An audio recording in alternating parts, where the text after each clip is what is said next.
भैया हम जिलाजीत भीमवादी गायक आप लोगन के बीच में एगो देवी गीत बना के भेज रहा बानी।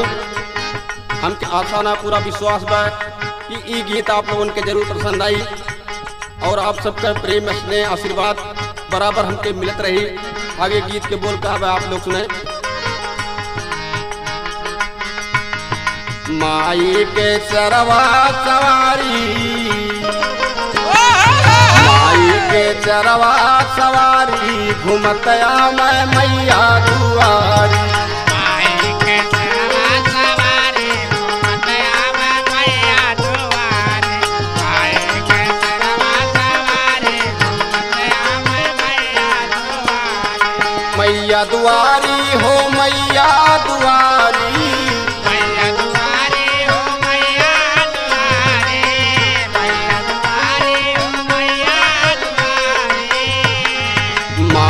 के चरवा सवारी, घूमतया मैं मैया दुआरी। माई के चरवा सवारी, घूमतया मैं मैया दुआरी। माई के चरवा सवारी, घूमतया मैं मैया दुआरी।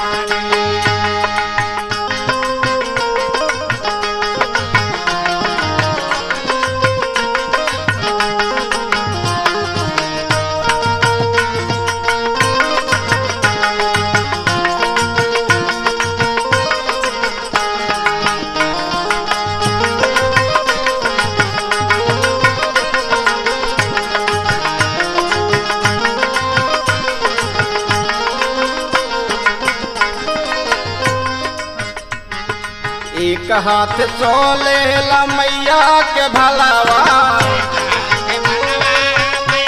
के भलावा, मैया के भलावा, मैया के भलावा। दूसरे हाथे सोहेला माई के त्रिशूलावा,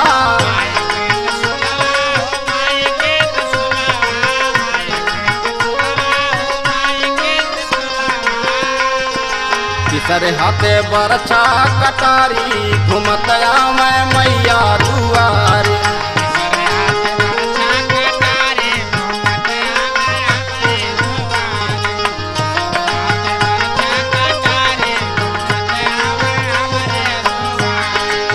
मैं जिला जीत बबलू माई के भजनिया,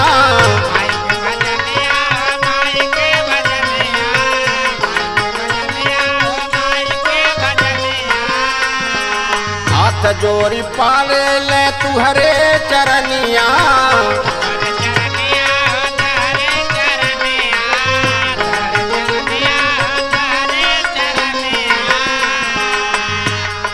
तीन गीदा हमरो सवारी, घूमत तू मैया दुआरी।